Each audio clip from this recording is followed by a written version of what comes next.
Today I'm going to be walking you through step by step how you can start a design business from scratch. You can do this in a weekend. It's simple, but simple is not easy. So I want to give you all the steps that are both the frame of mind and relationship to yourself that you need to be in to create a successful design business, as well as the practical steps to landing your first client. So I'll show you those 5 crucial steps. They're going to help you do this with authenticity, integrity, and joy, because if it is not authentic, if you're not in your integrity, if it doesn't bring you joy, it's really unsustainable, right? So a little bit about me, why would I like to share this with you, and what ground do I stand on? I'm an award-winning furniture designer.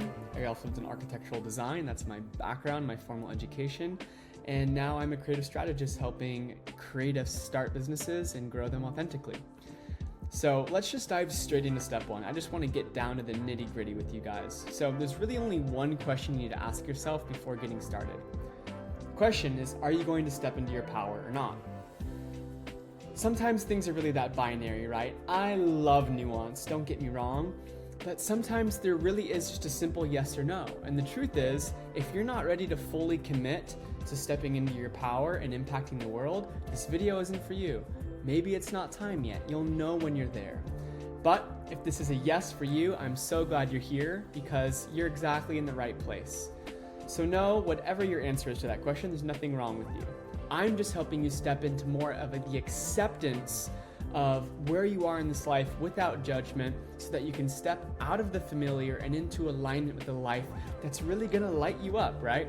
So that's just, I like the ground I like to cover first and foremost is, if you're not ready to become all that you can be or commit to that path, thanks for joining me, but this might be the end of it. But if the answer is yes, let's dive in. So step 2. Before you even really care, I mean, you know what's on your heart, right? You know what you want to offer. You clicked on this video because there's something specific that you like to do, you like to express, or maybe you have a lot of things you don't know where to start. But before that, let's just think about the type of person you want to serve. So where are your people? Who are they? Where do they hang out? And more importantly, where do you have free access to get you in front of them, right? So let's just do a little experiment here. This is Roberto. He's my ideal customer avatar. He's older, he's lived a good life, he likes to find little things. He's connected to his joy, loves to have a great laugh. He's a high net worth individual because he's invested in the S&P 500 and God knows when. He's a modernist when it comes to design and is willing to pay good money for great objects.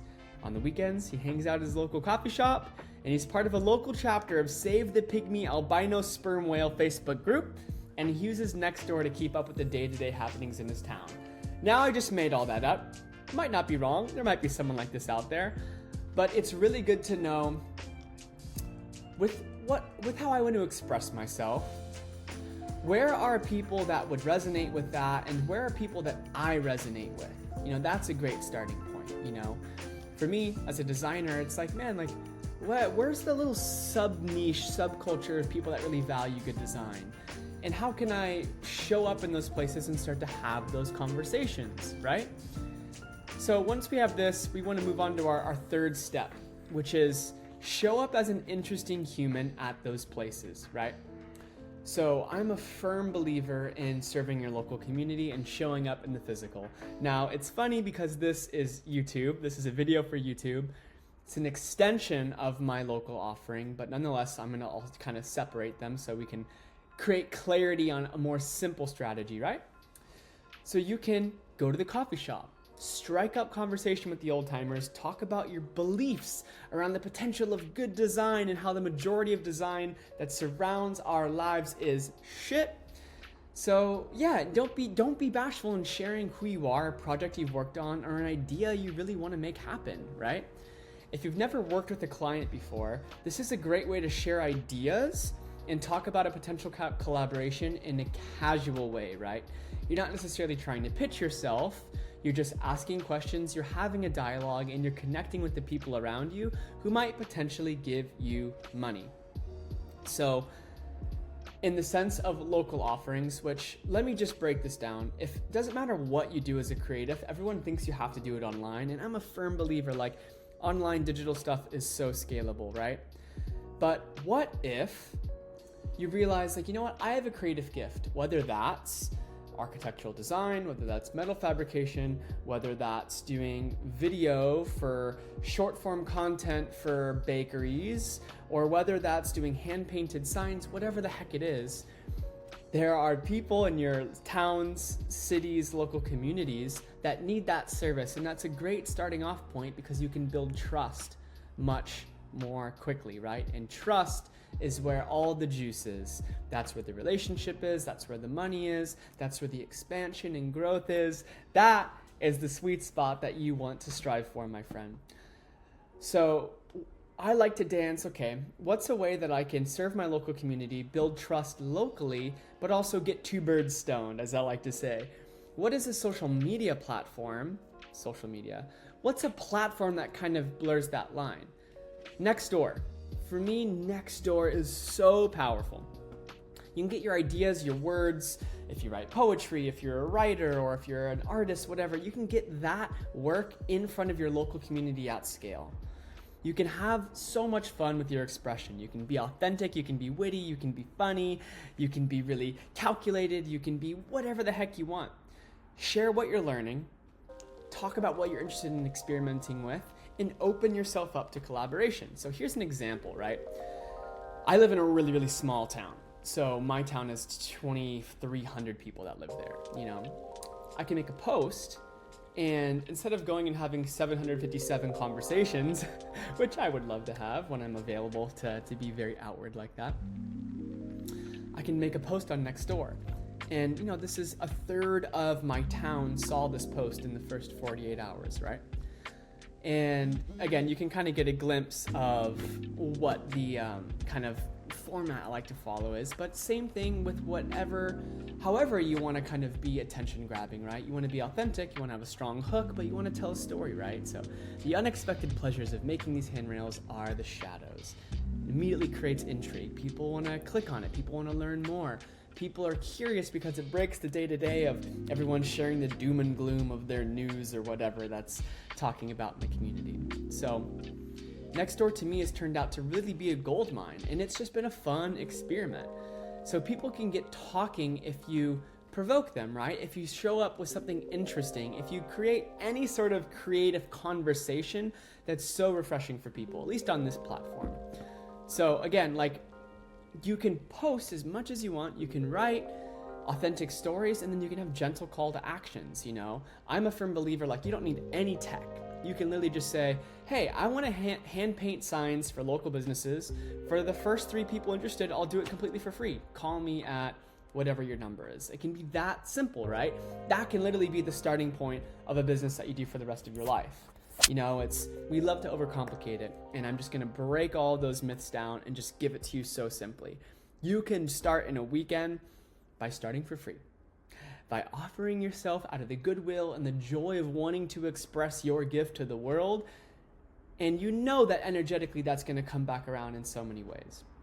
So here's another example of just, you know, this post got, 45 reactions, 15 people started talking about it, and was all about me burning wood for this cabin that I designed. And it's just something interesting that people don't normally come across, starting that creative conversation, right?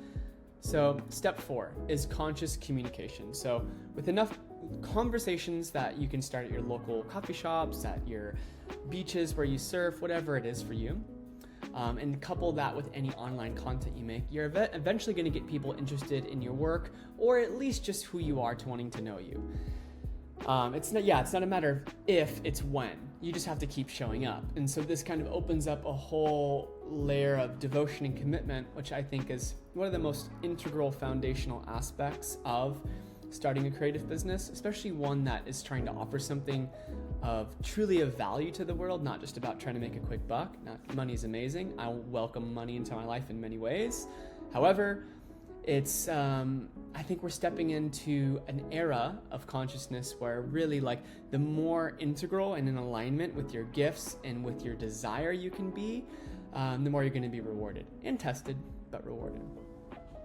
So when you have interest, you can start scheduling intentional time with people together. So for instance, in this post, I'm sure at the very end there's a gentle call to action that says, if you're interested in having your very own burnt cedar cabin and want to talk further, fill out this short form or drop me an email here. I do have a website. You do not need a website, but I've had just enough work in my life to where it's like an ongoing portfolio, right?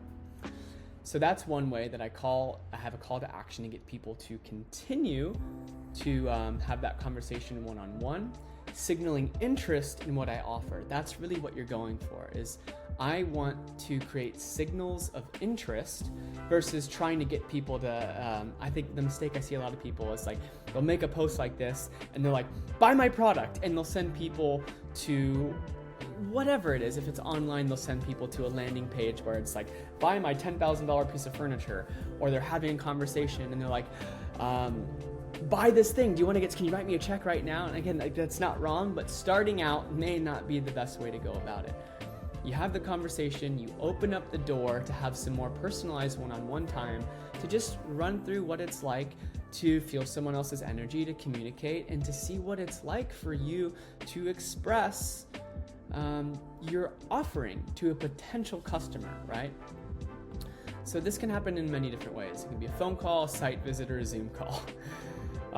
Your only job during this meeting is to ask great questions and really, really deeply listen. Now, this is not the question you want to ask, but a great question by Austin Powers. Shall we shag now or shag later, baby? I think the mistake that I see a lot of people make, especially when they are proposing their services, pitching their services, going for the kill is, a good way of saying it. Like, people talk about them, how good themselves. People talk about themselves, how good they are, why they're the best fit for the job.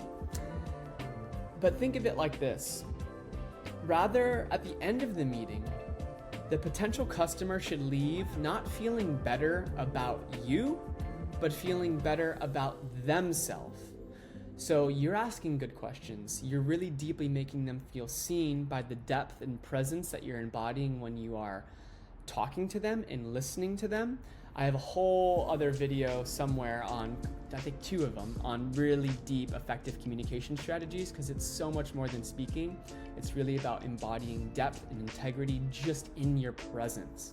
When you step into somebody's presence, if they feel at peace, like they can share, that they are given the space to express themselves without you interrupting, that's going to build a lot of trust, and trust is where the money is, baby. In relationships and all good things. So your only job is to ask great questions. So some examples of my favorite questions is, what excites you about this project? How long have you thought about this, and why now? What would make an ideal outcome for this project? How can I help make this experience enjoyable for you? What's your timeline of having this work done, and how ready are you to begin?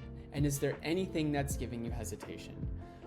This last question is so important, because it has this, and they're all important, but this last question is one, it's really good to get an idea of the willingness, because there's a lot of people that aren't quite ready to commit, just like how I asked at the beginning of this, are you ready to step into your power or not? Some people actually aren't ready to start whatever project that they want to do. They say that they need someone to do short-form video content for their bakery, but they don't actually want to hire somebody to do it. They just want to chew on the idea. I love chewing on ideas before I commit, don't get me wrong. So it's a really great way to gauge where someone's at without judgment.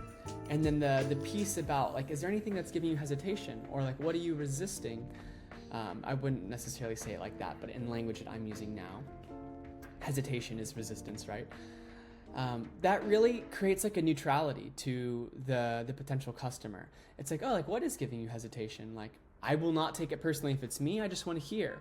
And it shows this level of compassion and care that you're actually looking out for them, that you're actually curious. You're not just trying to get the sale, right? Now, getting the sale is amazing, getting the project amazing, but more than that is building a great, trustable relationship. So let's move on to step 5 before we get to our bonus. It's about communicating your value, right? If this is your first rodeo, you might have to set this opportunity up through free practice. Now, a lot of people seem resistant to this, but this is amazing because look, you're getting clients to serve and you're getting the cost of your materials covered. So if you're hand painting signs like the example earlier, you can be clear that you'll put in the time and effort for free, but ask the client that, or basically, propose that the client will need to cover the cost of the paints. Is that fair enough? My first real rodeo was doing surfboards. And for the first like 5 or 6 surfboards that I made, I would just make my friends buy all the materials. Granted, it was worked out in my favor too, because there's always some leftover materials. I get a few colors to laminate the surfboard in some fun colors that now I have. I have some leftover just little things and tools that I start accumulating. But I don't make any money on the labor, but I'm able to sustain the craft of creating, and I'm serving people. So I'm getting essentially all my bases covered to learn how to communicate, to learn about the craft, and just to refine it so that when I do charge, I can feel more confident. Because I see a lot of people that get stuck in this cycle of, I'm not ready yet, I'm not ready yet, I'm not ready yet, I'm not ready yet. And have grace for that, honor that feeling, but also push against that edge. A lot of times we're waiting to become absolute masters before sharing our gift, and it's an unrealistic goal, is the simplest way that I'll put it, because you're going to keep pushing back that goalpost, because mastery is never attained, right? It's a process. Now, of course, like you get your 10,000 hours in, you do your 20 years of your craft, you're damn well a master. And by then you're probably charging great money for what you're doing. But people make the mistake of waiting till they are as good as they can possibly imagine they can be before, shipping off the album, before making a proposal to their local community, how they want to design the park benches, whatever it is. Like, people wait so long to share their work with the world. And I'm here to say, like, do not wait. Give everything now. The world wants your gifts. But be honest about yourself. Look, like if you are just starting off building furniture and you've only made like 1 or 2 pieces, you're probably not going to be getting $2,500 for a chair, right? But you can create an agreement where it's like, hey man, can you buy, like, let's do this out of a nice material. How about I charge you like the $100 for the hardwood, and somewhere for my labor, either it's free, or if you're really satisfied at the end, you can kick me back $200. Sound fair? Something like that. Obviously, you want to have a bit more of like when you're first starting, you're going to be dancing with your level of confidence, right? So that's why I like to just ask questions when you're starting. Now, this evolves a lot as you deepen your craft. I have videos that explain the different levels from beginner to advanced about really consciously communicating, confidently communicating, and owning your worth. But as you're getting started, like, know the value that you're offering, but also know, like, hey, my goal is just to get work. My goal isn't to make a lot of money, it's to get practice and reps. So this is your opportunity, You get to do the work, and if you do good work, then you'll get the referral. So if you're in conversation with a potential client for paid work, here's what I would recommend. Ask the client, like, what is the budget you plan to work with for this project? Because when you're first getting started, you're going to be so nervous about how much to charge. I remember when I first started my design business, not the surfboards, more of my furniture and my architectural design. My mom was an interior designer, and I literally would, every time before I'd send over an invoice or a proposal, I'd call her and I'd be like, does this sound okay? Is this okay? What do you think? And it was just my insecurity, right? I'd never done it before, so I didn't actually know. Is this too much, too little? Every time it was actually significantly too little. People still say no, even when you say a really, really low price, and that's okay. It's part of the learning curve, but most of the time we significantly, undermine ourselves. But look, it's going to be awkward at first. You're not going to nail down the pricing. So this is why I love this question when you're first getting started. What's the budget you plan to work with for this project? And let them ground the price. If they don't give a number, just say hey, intuitively, what do you think? What's a range? What's a range for you? You just want to understand where they're at with their value perception. This way you can better secure your first project by aligning to their budget. Now this is, again, I want to stress, this is your first rodeo. As you deepen your practice, you really want to get way more clear about your boundary, where your line is, and what your worth is. But at the beginning, you don't quite have a great idea of your worth, your value. in the marketplace. Hopefully you have a good sense of your self-value and your self-worth, but it's okay to open yourself up to doing work for free or maybe for a bit less than you might perceive at the beginning. Granted, at the beginning, you'll probably think that it's way, way less. You'll probably pitch yourself way less than what someone's actually thinking. So you might be surprised if you say, like, hey, what's your budget? They might say $5,000 and you're like, whoa, I was thinking maybe like 500, and then you can choose to have a conversation about it or just accept the generosity. But yeah, let yourself be a little surprised and have them ground that, right? So it may seem high, that's great. And if it's low, well, you're still getting paid for the first time. So if you're getting a yes, I'm all about this bodily somatic yes, then open yourself to doing the project. Now, if it's like a closed off no, like, I don't know, that sounds really, I don't even think I'll get my materials covered, that's a whole different story. Honor that. Now, here's an important point. If they can't give you a number, they say, I don't know what this costs.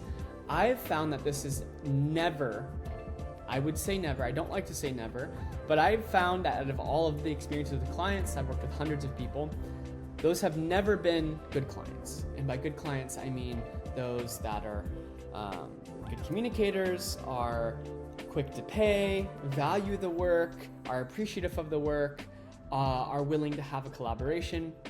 I do not like to work with those types of people. So good clients understand the value of your time and skill, and they're also honest with you. So in this case, just give a number that feels good to you with where you currently are. That number can be, hey, I just want to get this project under my belt. So I'll give a number they can't say no to. If it's like, if you know that, you can get this project for $500 and you just want the work and it's a yes, do it. Or it's, I'll give a higher number because I actually think this is going to take a lot of work. Maybe it's $750. Maybe it's $1,000. Or this is I really don't want to do this type of project. So this is I don't want to do this number. But I'll do it for you if you paid me this much. Now, again, this is not really pertinent to the beginning of your journey, but there's been times where it's like, you know what, like, this isn't like my favorite type of work. I can do it. I'm not a no to it. So I'm not abandoning my no. I'm honoring that. It's like, this is a maybe. And for it to really be worth my while, it's going to be $2,500 instead of, $500. And that's a good litmus test of if the person is into it, then maybe that makes your experience more open because, this isn't the best work, but yeah, I would do it for this. So you probably won't experience that, but I just like to give those 3 categories. You can consider all of them in the early stages as you price your work. So now the bonus. So once the deal is settled, you really want to create a clear structure of how you plan to execute the process. So whether that's the day that you receive a physical check or a deposit in cash, or if it's an online payment, you can either have a conversation in person or write them an email like, hey, look, this is phase 1. I'm going to do some ideation and iteration. I'm going to send you over a couple different ideas. Let's say I'll make 3 different ideas and I'll send those over to you. You'll give me your feedback. I'll finalize it, send it over to you to say, yep, let's do it. Realizing it's not going to be perfect, but like this is what we're going to go forward with. And then phase 3 is I'll source material and go. How does that sound? And then at the beginning of each phase, so you've laid that out in an email or a conversation. And then as you're in the process of doing the work throughout the week, 2 weeks, month, whatever it is, day, just take a moment to clearly communicate what you're working on and what you plan to be done. So just get in the habit of giving an update at least once a week, even if nothing has really changed, right? You can say and on Monday morning or Tuesday morning, whatever it is, so for some reason I used to do Mondays, now I do Tuesday, is, hey, just want to give you a heads up. This is what I'm working on this week. I'm going to be getting the material in the shop, or I'm going to be finalizing that design and sending it over to you. Have a great week. Simple as that. That way people don't have to ask questions, So I have so many videos on conscious communication. Get into those. But the essence is, if you can lead the discussion, and if the client doesn't have to ask questions about what you're working on and kind of question, well, what's going on? I gave them my money. What's doing it? That's going to create so much trust. So that's all, folks. Get out there and get your first client, and let me know in the comments if this is a helpful strategy for you to get your design business going from scratch. I think it's such a tried and true method. You don't need a website, you don't need anything, you can just get going. So thanks y'all, appreciate it. Ciao.